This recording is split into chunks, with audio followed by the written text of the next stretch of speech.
Hello and welcome, esteemed guests, to my channel. My name is Ainsley. Let's do stuff. Today we are doing my take on the Rainbow Challenge. I've seen this go around on YouTube and in the gallery, and I wanted to try and shake it up and do something different with it. So as you can see, our first sim, Shani Seagal, I put the little intro cards in because my video recorder cut out the name bar in Create a Sim. But the concept behind this is that I'm going off the idea that rather than just arbitrarily pick sims for each color of the rainbow, I decided to find a name in different languages that mean that color and then make a sim inspired by those names and the origins of those names. Here you can see we're entering the I try to fiddle with her nose for 10 minutes stage of the creation of my sim. I've been playing this game how many years and I still can't figure out all the little grabby tools in Create a Sim mode, in the detail mode, and in the larger mode. You know, the nodes they're all so close together I can't figure out what does what until I've had a chance to really play around with it. But, you know, eventually I get there and I move on to kind of adjusting the eyes and the lips and all those little details that I find give a sim personality and make their facial features look unique. We're about to experience a very drastic, oh, there it is, skin tone change. I played around with this for quite some time too. I had just downloaded a bunch of new custom content, and I had never actually played with custom content before that point, so it was a lot of me trying every skin that I had and every new hair that I had and every, you know, eye detail, every makeup detail that I had imported into the game so that I could take a look at kind of what they were doing, how they'd look on my sim. I don't know if anybody else finds it's a real shame that first sim that you do when you're making a big group like this. They're really your experimentation sim. They take a lot longer and you're always less satisfied with the end result than you are with your sim at the end when you've had a chance to get warmed up and to really get in your groove. That's just me anyway. You all should let me know in the comments below if you find the same thing when you're making sims. The other really frustrating thing where I'm new to recording is that I had actually done my red sim already and had a problem where my video didn't record properly, so I had a preset idea of what she should look like going in, which I really wasn't able to recreate, and I'm not so sure for the better. But anyway, I'm not totally dissatisfied with the end product. This is kind of a slow turn of the outfit and of close-up to get a closer look at the facial features.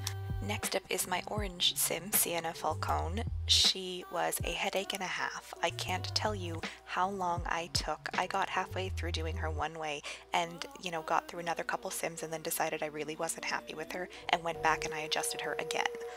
This is the highly edited down version of my Create a Sim when it comes to this orange sim. Quite a bit is edited down overall amongst all the sims. I am a very nitpicky Create a Sim maker and I take a long time, but her in particular. I again did a lot of experimenting with skin tone. I was really looking for something that was more an olivey, orangey tone instead of something very rosy and pink, to go with the fact that she is our orange sim and to go with some more kind of southern Italian roots. I was never 100% satisfied with where I ended up, whether it's, you know, because I didn't have the correct skin details or just I wasn't applying the correct ones if I did have them, but I end up in a place where I'm pretty okay with how she turns out. I'm just doing some little adjustments to some facial features and then adding some eyelashes, which I just love. They really make a sim, and trying on some different kind of hairstyles. Again, this was early in me getting used to custom content, so I had a lot of things that I wanted to try in a lot of ways, and here I am flopped back to skin details. As you can see, I really did have to nitpick at that one. I think the biggest challenge with the orange sim is that I liked every version of her that I kept creating. Every way I did the nose and every way I did the hair and every skin detail I had, I liked. I just wasn't sure it suited the challenge the way I wanted. She wasn't shaping up to be what I pictured, which I feel like is the challenge when you're doing anything where you go in with too set an idea of what you're looking for. You end up doing this, where you go through 7 or 8 different kind of skin tones and you go back and forth and you do the hair 10 or 12 different times and you go back and you adjust the features. So even though I like her at every stage, you know, getting to that end product where I could step back and walk away and go, yes, I like this, that was more difficult with her. But yeah, this is the final outfit, and I'm bringing you in for a close-up now of the final face, the way she is on the upload to the gallery. And now we have our yellow sim, Pirata. I had so much fun with her. She was another one of those sims that I had actually originally done, but hadn't been recorded properly. So it was better results this time when I went back in to try to redo her. I liked her as much, if not more, than the first time, which is always a treat rather than, you know, the headache when you're trying to recreate something that you can't do as well as you'd like. Also, speaking of things that you like, I just want to mention the eyebrows that I use with her. I love them. The kind of larger, more bushy eyebrows. I feel like in a lot of mainstream culture, we're so obsessed with making eyebrows that are very manicured and very perfect, and I really like the more bushy, free-form eyebrow, as it were, and so I really enjoyed getting to use them on this sim. I think Praline is the creator of those custom content eyebrows. I don't know which number it is. I couldn't read it just from what's on the screen, but it's probably bigger for you watching on YouTube than it is for me watching in my little video editor. So those are the eyebrows that I used. I do really like them. I'm just finishing up here with kind of the shape of the eyebrows and the shape of the eyes and the nose and some of those last tiny details in her features. And now we are about to move on to the hijab. Oh my goodness, if anybody has a link to a really good hijab that's really well textured, do let me know. I found this one just on the Sims resource, and it's not awful, like it serves its purpose, but I do wish that it had better texture. I feel like it reads a bit flat, especially compared to some other CC clothing. And there was a yellow recolor, but it looked really garish. The other issue is that the seam where it meets the hairline is very raised, and there's nothing to cover that area in, so without adding a hairline, you do end up looking like you have a sim that's bald. So while a Muslim woman may or may not choose to cover that hairline, I did keep it visible for that reason. For her outfit, I chose those sort of looser fitting pants and a long sleeve shirt, just because if I was putting her in the hijab, I did want to respect that it's not just about covering hair, but is about modesty overall. I went looking for CC with that in mind, which I'm actually really glad about because I do really like those pants, and they might not have otherwise ended up in my game. Moving on to our green sim, Midori Chicawa. She was a lot of fun. I was a huge Sailor Moon fan growing up, so I actually took a lot of inspiration from Sailor Pluto. She was one of my favorites. My absolute favorite was Sailor Neptune, followed by Sailor Mars, but she was right up there.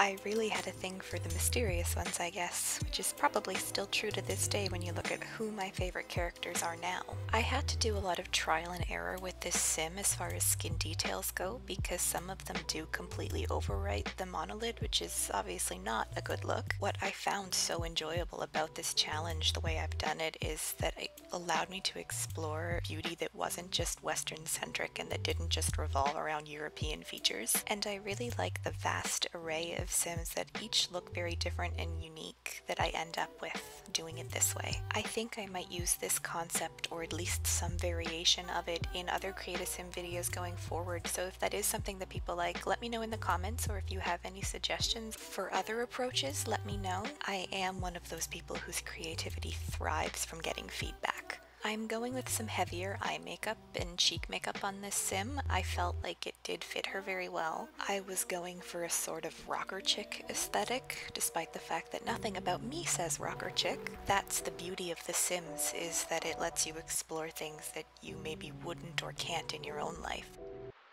And I think you can see by the hair I finally decided on where my Sailor Pluto inspiration came in. Picking out her outfit was another thing that was really fun. I didn't know if I was going to go more girly and feminine and maybe something that was a bit more typical of Japanese fashion.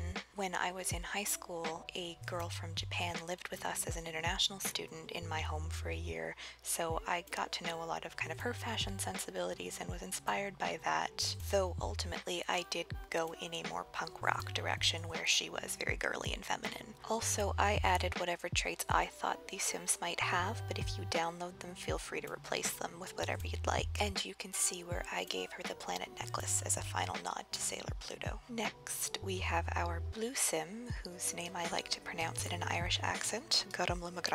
It's an awful attempt, I know, please don't read me on this. Another thing I really enjoyed about this challenge was creating Sims of different body types, as well as different ethnicities and racial backgrounds. The upside to sitting down and making 7 Sims in a row is that you get to do something different each time. It's easy to get in a rut with the Sims that you're making. You're so used to doing things one way, so this is a fun way of breaking the mold a little bit and doing something you wouldn't otherwise do, which for me isn't so much with body types, but it definitely is for face shapes. So what I really wanted to do with this Sim was create someone with a very wide face face because I don't do that a lot. I was also so excited to check out this new super freckly skin that I had downloaded, and I have to say I really like it, even though it goes a bit wonky over the nose where it's wide. I tried out a few different hairs on this sim, but I really liked the idea of having a sim with short hair, so that is what I end up going with, the 2 little pigtails and some glasses. I also really dug the idea of this sim having quite a few tattoos and piercings, so you see me here adding some facial piercings, and later she does get a tattoo. When I think of a lot of plus size models and body positive figures that I look up to, they do tend to be quite heavily pierced and heavily tattooed. I would put money on that saying something about our beauty standards, but I don't want to get into it in a video this short. Let me know in the comments below if you'd like a full rant someday. I also ran into some problems when I was trying to pick out clothing, with the bottoms in particular and dresses. A lot of them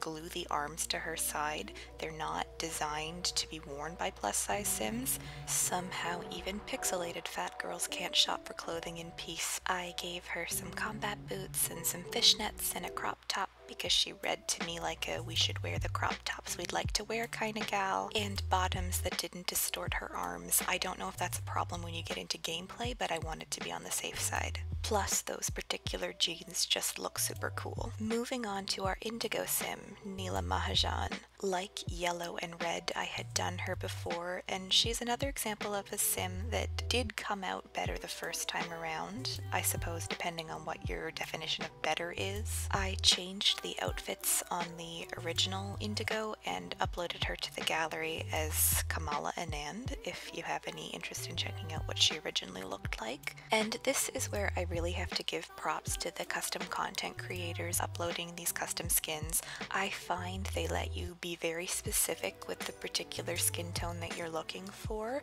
Sometimes the base game skin tones do struggle to fill in the gaps between dark and light, but also then the undertones in that skin color. Sometimes you'll have a beautiful skin that has a nice cool undertone, but you want it to be darker, and the next cool toned skin is much darker, which isn't exactly what you're looking for either. And Neela really fits in as another example of a sim that I was trying to create using a different model than I normally would. Her eyes are much rounder than I would normally use. I tend to give sims very almond shaped eyes, and also eyes that are very close set. So in this instance I switched it up, and I'm really happy with the end result. I also debated a bit when giving her hair whether I should do something that is very readably indigo or go with something that's that very dark black that has a bluish undertone, and that is what I decided to go with. I think I'm in the same boat as a lot of people. I don't 100% know that I understand what indigo is. I get that it's a dark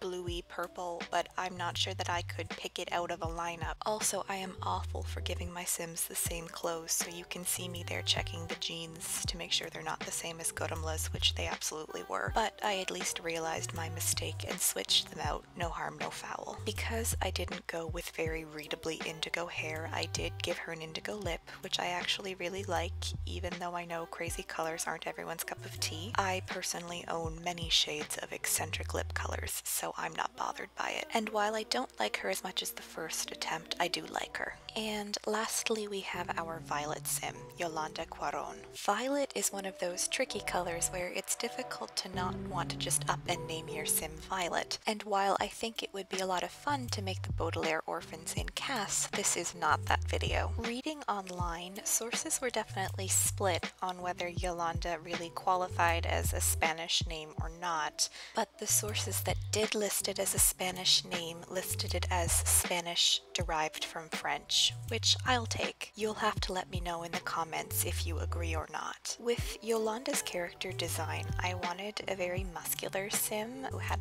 quite a bit of body to her, as well as a face shape that had nice high cheekbones. I really like high prominent cheekbones, and I hadn't had a chance to really display those in any of my sims yet. I also gave her a very square cleft chin and larger lips that were a bit less defined. I have a tendency to create sims with very sharp cupid's bows, so I was trying to move away from that here, which I have to say I'm really happy about. I do really like the way she looks. Let me know in the comments if you do the same thing that I do, where every time you make a new sim, you think that they are the most beautiful sim you've ever made. I do picture Yolanda as quite an active sim, but I also picture her as quite a girly sim, so I've gone for some more prominent makeup, which isn't to say that being strong or being active are inherently unfeminine or masculine traits. I just mean that she's probably not going to the gym in this look, which does remind me all the sims do only have an everyday look, so if you download them you'll have to add the rest of the looks yourself.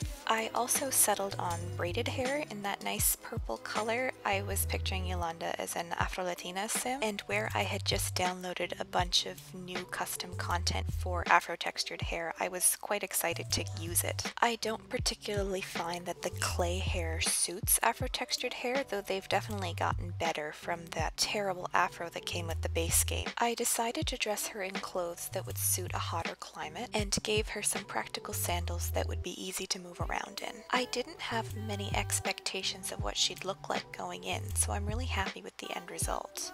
Thank you to everyone so much for watching this video. It really means a lot to me. There are still things in the process that are a bit rough, but hopefully you enjoy the essence of the content and you're willing to stick it out with me while I learn. Do you have a favorite sim from this challenge? I think mine might be Yolanda. Or maybe Erine. Let me know yours in the comments below. More importantly, do you have a favorite version of Sienna? This one is very important to me. And if you liked this video, please do consider giving it a like and subscribing to my channel. Until next time, get out there and do stuff.